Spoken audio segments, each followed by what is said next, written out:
અમારા મહામંત્રી શ્રી ગુરુદાસજી કામત એ મુંબઈથી અમદાવાદ ગાંધીનગર થઈને માં અંબાજીના દર્શને જવાના હતા.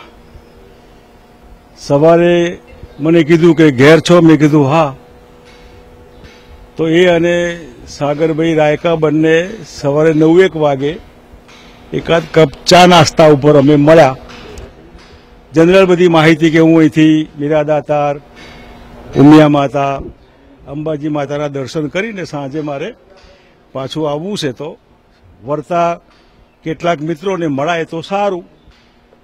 અને મળવાના મૂળમાં ભારતીય જનતા પાર્ટીનું જે દબાણ કે કોંગ્રેસના જે તાકાતવાળા ધારાસભ્યો છે એમના મગજમાં એવું નાખવાનું કે તમને કોંગ્રેસ ટિકિટ આપે કે ન પણ આપે, એવા ઠેકાણે તમે આવો અમારી સાથે, અમે તમને ટિકિટ પણ આપીશું અને લડવા માટેની વ્યવસ્થા પણ કરીશું. આ બધા દબાણના પ્રેશર નીચે સ્વાભાવિક ધારાસભ્યો વિપક્ષના નેતા તરીકે મારી પાસે અપેક્ષા રાખે કે ભાઈ અમારું શું, એટલે હું કાયમ જવાબ એક આપતો કે પાર્ટીની પદ્ધતિ પ્રમાણે હાઈકમાન્ડ, આ ચૂંટણી સમિતિ જે પાર્ટીની હોય નક્કી કરે એ ખરું. મારો અભિપ્રાય જ્યાં ઠીક લાગે ત્યાં હું જરૂર બધા સારા ધારાસભ્યો, મહેનતુ ધારાસભ્યો, સિનિયર ધારાસભ્યો એમને તરફેણમાં આપીશ, પરંતુ અધિકૃત રીતે હું ન કહી શકું. અને એટલા માટે ગુરુદાસજીએ ઈચ્છા વ્યક્ત કરી કે આવા જે ધારાસભ્યો હોય ને પક્ષના કેટલાક આગેવાનો હોય તો સાંજે હું મળીશ. ને અનુસંધાનમાં એ આવ્યા હતા, મળ્યા હતા, અને મારા ત્યાં આવે ને મળે તો સ્વાભાવિક જમવાની વ્યવસ્થા હોય એટલે જમીને છૂટા પડેલા. આ આખી વાત છે. આમાં ક્યાંય એક્સ કે વાય કે લાગણી કોઈ વ્યક્ત કરે ધારાસભ્ય એક્સની કરે, કોઈ વાયની કરે, પણ આ કોઈ ભવિષ્યના સીએમના માર્કેટિંગ માટેની મીટિંગ નહોતી. તમે તૈયાર છો? આ બધું અત્યારે કવેરાનું છે. સમયે સમયે જેમ કેપ્ટન અમરિન્દરસિંહ પંજાબમાં હતા, એમને પ્રમુખ પહેલા બનાવ્યા હતા અને પછી લીડર નક્કી કર્યા. યુપીમાં બીજેપીએ નહોતા નક્કી કર્યા, મહારાષ્ટ્રમાં બીજેપીએ સીએમ નક્કી નહોતા કર્યા. એટલે આ બધી વસ્તુઓ જે છે એ પાર્ટી જ્યારે ઠીક લાગે ત્યારે જે તે રાજ્યનું વાતાવરણ હોય એ પ્રમાણે બધા મિત્રોને પૂછીને નિર્ણય કરતા હોય છે. બાબુભાઈ, એક જ વાત એવી છે, મુખ્ય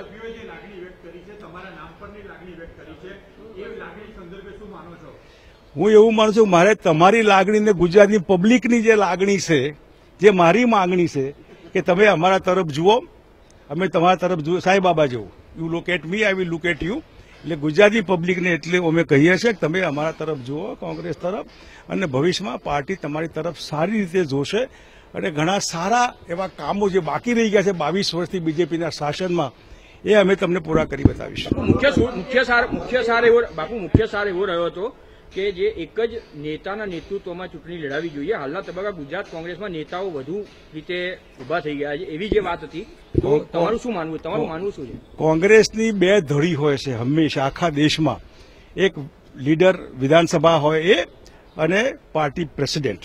ઘણા ઠેકાણે એક પણ હોઈ શકે, પણ આ બંને ધરી એટલે વિપક્ષના રોલમાં જે હોય અથવા સરકારના ધારાસભા પક્ષના નેતા અને પક્ષના નેતા, આ બંનેને પૂછીને ચૂંટણી સમિતિમાં બે જ મિત્રો ખાસ હાજર રહેતા હોય છે. અપવાદમાં ક્યારેક કોઈક વિશેષ હાજર રાખતા હોય છે, પણ આ બંનેના અભિપ્રાયથી પાર્લામેન્ટરી બોર્ડ નક્કી કરતું હોય છે. ગઈકાલની બેઠકમાં તમે વિરોધ પક્ષના નેતા પર છોડવાનો પણ એક પ્રસ્તાવ મૂક્યો હતો. મેં ગઈકાલે નક્કી, એના પહેલા બહુ વખત પહેલા મેં કીધું છે કે મારા હાથમાં જે છે કે દાખલા તરીકે પાટીદાર સમાજ જે છે એમની અપેક્ષા હોય કે ભાઈ કોંગ્રેસ અમારા માટે કંઈક વિચારે તો સારું. તો હું શું વિચારું, તો હું અત્યારે વિરોધ પક્ષનો નેતા છું, તો મારા ઠેકાણે પાટીદાર સમાજમાંથી કોઈને મૂકી શકાય, નથિંગ રોંગ ઇન ઇટ.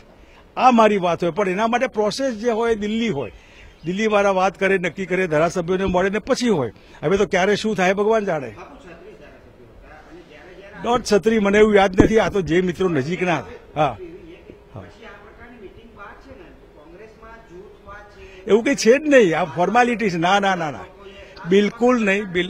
આ ફોર્માલિટી છે. મહામંત્રી જયારે આવ્યા હોય અને આવી ઈચ્છા વ્યક્ત કરે કે મારે થોડા લોકોને મળવું છે, આવ્યો જ છું તો મળતો જાઉં, એના અનુસંધાનમાં હતું. આ જૂથવાદી મિટિંગ નહોતી કે ક્યાંય પણ નેગેટિવ વાત નહોતી, કોઈના માટે ટીકાત્મક વાત નહોતી.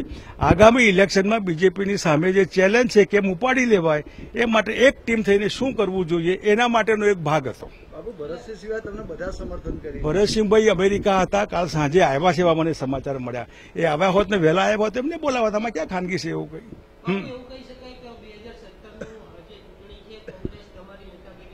મારાથી ન કહેવાય, તમારાથી કહેવાય. એટલે હમણાં આપણે વેઇટ એન્ડ વોચ, અને 1 મે આ લોકો વિધાનસભા જયારે પેલી કેબિનેટ મળે ત્યારે ભંગ ન કરે. આવી ગરમીમાં લોકોને લાઈમાં શેકે ખરા, કંઈ કહેવાય નહીં. એટલે જુઓ હવે મામાનું ઘર કેટલે, 1 મે સુધી રાહ જુઓ, પછી વાત. ધન્યવાદ. ના ના મને પણ ત્યાં આવશો.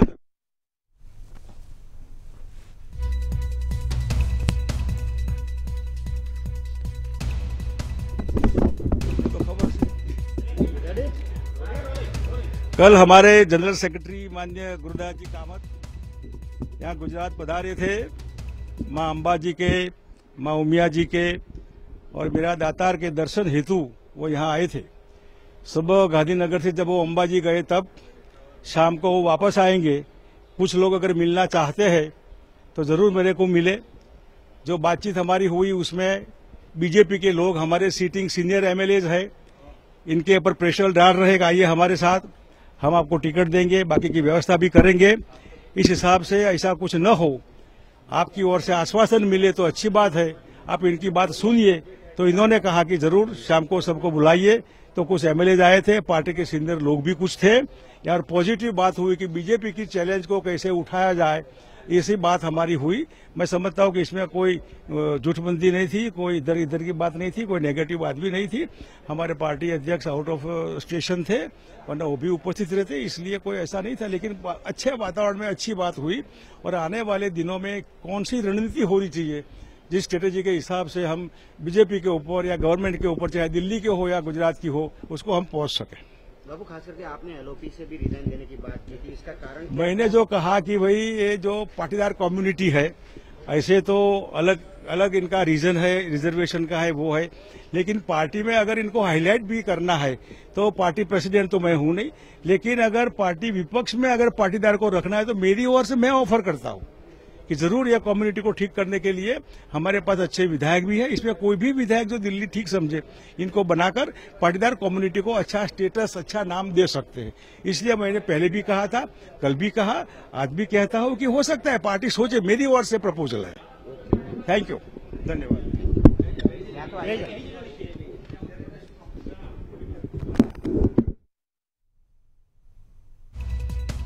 તો હતા બાપુ શંકરસિંહ વાઘેલા કે જેઓએ મીડિયા સાથે વાતચીત કરતા જણાવ્યું કે સમય જે છે તે બધું જ નક્કી કરશે, પાર્ટી રણનીતિ નક્કી કરશે અને તમામ મંજૂરીઓ માટે રાહુલ ગાંધીની રજૂઆત કરવામાં આવશે. તેમણે ભાજપ પર આકરા પ્રહાર કર્યા. તેમણે કહ્યું કે કોંગ્રેસના જે દિગ્ગજ નેતાઓ છે, કોંગ્રેસના જે નામી નેતાઓ છે, તેમને તોડવાનો પ્રયાસ ભાજપ દ્વારા કરવામાં આવી રહ્યો છે. હવે ચૂંટણીનો સમય છે અને મંજૂરી, બધી જે મંજૂરીઓ છે તે માટે રાહુલ ગાંધીને પણ રજૂઆત કરવામાં આવશે. તેઓએ ભાજપ પર આકરા પ્રહારની સાથે સાથે કહ્યું કે બધું જ સમય પર છોડી દો અને સમય નક્કી કરશે કે શું કરવું. શંકરસિંહ વાઘેલા કે જે બોલી રહ્યા હતા.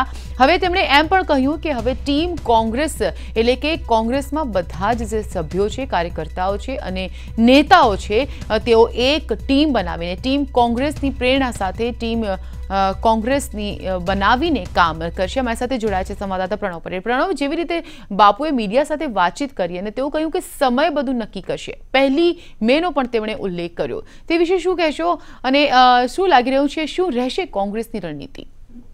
જી, ચોક્કસ કહી શકાય કે જે રીતે ગઈકાલે જે મેરેથોન બેઠક થઈ હતી શંકરસિંહ વાઘેલાના નિવાસસ્થાન વસંત વગડે, ત્યારબાદ તમામ રાજકીય સમીકરણો બદલાઈ ગયા છે કોંગ્રેસ પાર્ટીમાં. કોંગ્રેસ પાર્ટીમાં તમામ જે ધારાસભ્યો છે, જે બાપુના સમર્થકો જે કહેવામાં આવે છે, તમામ સમર્થકો એક જ સૂર પુરાવ્યો છે કે બાપુને કમાન્ડ આપવામાં આવે. તેના ભાગરૂપે જ આ બેઠક બોલાવવામાં આવી હતી. શંકરસિંહે આકરી એવું કહ્યું છે કે મને જો વિપક્ષના નેતા તરીકેથી દૂર કરવામાં આવે અને જો કોઈ પાટીદાર નેતાને મૂકવામાં આવે તો મારું સમર્થન રહેશે. ઈટીવીએ આ પહેલા પણ આ સમાચાર પ્રસારિત કર્યા હતા કે કોંગ્રેસમાં સીએલપી જે વિરોધ પક્ષના નેતા છે તે બદલાઈ શકે છે. તેમાં પટેલ કોઈ પાટીદાર નેતાને સ્થાન અપાય છે તેવી વાત હતી. તેનું સમર્થન ફરી એક વખત મળ્યું છે. ઈટીવીના સમાચાર પર મોહર લાગી છે અને ખાસ બાપુએ ખુદે આ વાતનો સ્વીકાર કર્યો છે કે શંકરસિંહ વાઘેલા ખુદ બોલી રહ્યા છે કે પાટીદાર નેતાને જો આપે, પાટીદાર સમાજને જો રાજી કરવામાં આવે તો પાટીદાર સમાજને સ્થાન મળવું જ જોઈએ. જી જી, પાટીદારો સિવાય જે રણનીતિની જો વાત કરીએ, આવનારા વિધાનસભાના જે ઇલેક્શન્સ આવી રહ્યા છે તેને લઈને જો વાત કરીએ તો શું તે વિશે બાપુએ કોઈ ક્લુ આપ્યો, શું તે વિશે કોઈ વાત કરી? એ ચોક્કસ કહી શકાય કે ગુજરાતના રાજકારણના સૌથી જે કહી શકાય કે જૂના જાણીતા જે વ્યક્તિ છે તો શંકરસિંહ વાઘેલા છે. તેઓ RSS, BJP હોય, પોતાનો પક્ષ હોય કે આજે કોંગ્રેસમાં તેઓ એક્ટિવ છે. વર્ષોથી તેઓને રાજકારણનો અનુભવ છે, મુખ્યમંત્રી રહી ચૂક્યા છે. તેઓને અણસાર આવી ગયો છે કે ગુજરાતમાં ઇલેક્શન કોઈ પણ સમયે ભાજપ જાહેર કરી શકે છે. તેથી જ તેઓએ પોતાની વાતમાં કહ્યું છે કે મે મહિનાની શરૂઆતની અંદર જ કદાચ ગરમીના તાપમાં ભાજપ સરકાર ઇલેક્શન લાવી શકે છે અને પ્રજાને ગરમીમાં ઉભું રહેવું પડશે અને મત દેવો પડશે. પરંતુ કોંગ્રેસ આવે છે તેની વાત પણ તેઓએ વાત કરી હતી અને કહ્યું હતું કોંગ્રેસ આવે છે, કોંગ્રેસની વાતને સમર્થન આપે પ્રજા અને કોંગ્રેસને ગુજરાતમાં ચૂંટણી માટે લાવે અને તેને સત્તાનું સુકાન કોંગ્રેસને સોંપે. જી, અચ્છા, ભરતસિંહ સોલંકીની ગેરહાજરી જોવા મળી હતી બેઠકમાં, શું કોઈ કારણ જાણી શકાયું છે? જી ચોક્કસ. જે પ્રદેશ પ્રમુખ છે ભરતસિંહ સોલંકી, તેઓ વિદેશના પ્રવાસે હતા. તેઓ ગઈકાલે સાંજે 7 વાગે અમદાવાદ એરપોર્ટ પર ઉતર્યા હતા અને આ બેઠક છે સાંજના 6 કલાકથી શરૂ થઈ ગઈ હતી. ક્યાંક ને ક્યાંક લાગી રહ્યું છે કે ભરતસિંહને બોલાવવા બેઠકમાં નથી આવ્યા, પરંતુ એ પણ વાત છે કે તેઓને મેસેજ દ્વારા, તેને ફોનિક દ્વારા વાતચીત કરી દેવામાં આવી હતી, પરંતુ કોઈ જવાબ હાલ મળ્યો નથી. જી જી, આભાર પણ માહિતી આપવા માટે. તો જેવી રીતે અમારા સંવાદદાતાએ જણાવ્યું, જેવી આ રીતે આપણે પણ સાંભળ્યું, શંકરસિંહ વાઘેલાએ ગુજરાતની પ્રજાને પણ તેઓ આહવાન કર્યું છે કે તમે એક વખત કોંગ્રેસ પર વિશ્વાસ કરો. તેઓએ જણાવ્યું કે એક વખત કોંગ્રેસ પર પોતાનો વિશ્વાસ રાખો કે જેથી કોંગ્રેસ પણ તમારી સામે જોશે. તેમણે કહ્યું કે તમે અમારી સામે જુઓ, અમે આપની સામે જોઈશું.